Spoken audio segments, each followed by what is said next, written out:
এক দেশে ছিল এক সুন্দর রাজকুমারী যার মায়াবী হাসিতে সবাই মুগ্ধ হতো। সে থাকত এক বিশাল রাজপ্রাসাদে যার চারপাশে ছিল ফুলের বাগান আর স্নিগ্ধ নদী। রাজকুমারীর প্রিয় বন্ধু ছিল সবুজ পরী, যার ডানা হালকা সবুজ আলো ঝলমল করত। সবুজ পরী থাকত জঙ্গলের গভীরে এক রূপালী গাছের নিচে। সেখানে আরও থাকত কাঠবিড়ালি, হরিণ, ময়ূর আর বুদ্ধিমান এক সাদা খরগোশ। একদিন রাজ্যের এক বৃদ্ধ দরবেশ এসে জানালেন দূর পাহাড়ের ওপারে বাস করে এক ভয়ঙ্কর ভূত, মাক্ষা ভূত।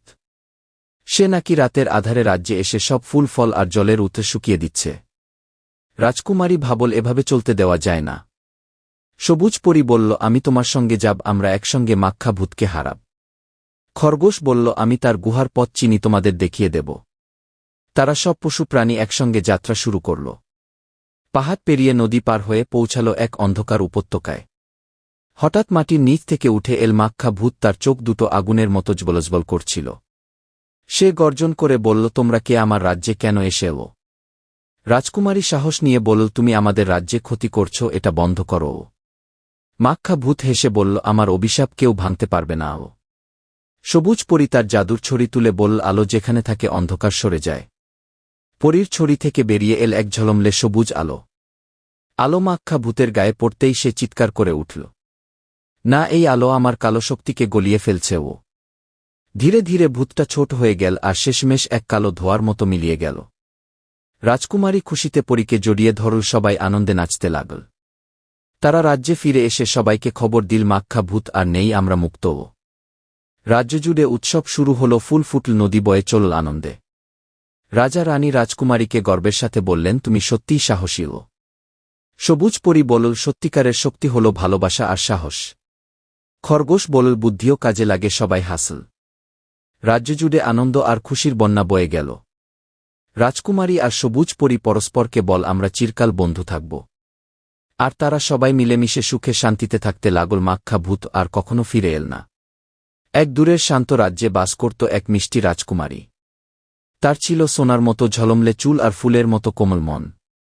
সেই রাজ্যে থাকত এক দয়ালু পরী, যার জাদুতে চারপাশ আলো ঝলমলে হয়ে উঠত। রাজ্যের মাঝে ছিল এক রহস্যময় জাদুর আপেল গাছ। গাছটি সোনালি আপেল ফলাত, যা খেলে যে কেউ চিরকাল সুখী আর নীরব থাকত। রাজ্যের সবাই সেই গাছের আশীর্বাদ পেয়ে হাসিখুশি জীবন কাটাত। একদিন হঠাৎ পাহাড়ের ওপার থেকে এল এক দুষ্ট বাঘ। তার চোখ জ্বলজ্বল করছিল। সে বলল, এই গাছটা এখন আমার হবে। রাজকুমারী ভয় পেয়েও বলল, তুমি কিছুতেই গাছটি নিতে পারবে না। পরী মিষ্টি হেসে বলল, রাজকুমারী, চিন্তা করো না, আমি আছি। পরী তার ঝলমলে জাদুর গালিচা বের করল। গালিচাটি বাতাসে ভেসে উঠল। পরী আর রাজকুমারী উঠে পড়ল তাতে।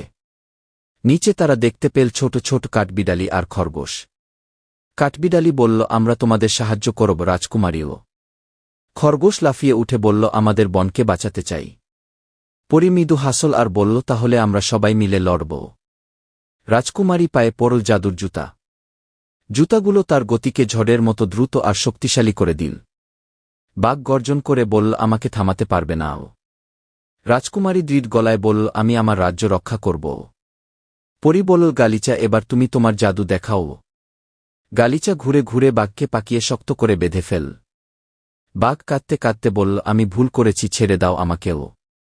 রাজকুমারী বলল, তুমি যদি কথা দাও আর কারো ক্ষতি করবে না, তবে ছেড়ে দেব। বাঘ লজ্জিত হয়ে বলল, আমি আর কখনো দুষ্টুমি করব না, কথা দিলাম। পরী মুচকি হেসে বলল, তাহলে তুমি মুক্তি পেল। গালিচা বাঘকে ছেড়ে দিল। বাঘ মাথা নিচু করে চলে গেল গভীর জঙ্গলে। সোনালি আপেল গাছে নতুন কচি ডাল গজিয়ে আরও সোনালি আপেল ঝুলে পড়ল। রাজ্য জুড়ে আনন্দ ছড়িয়ে পড়। হরিণ, সিংহ আর ভালুক সবাই খুশিতে নাচতে লাগল। রাজকুমারী বলল, বন্ধুত্ব আর সাহসের চেয়ে বড় জাদু আর কিছু নেই।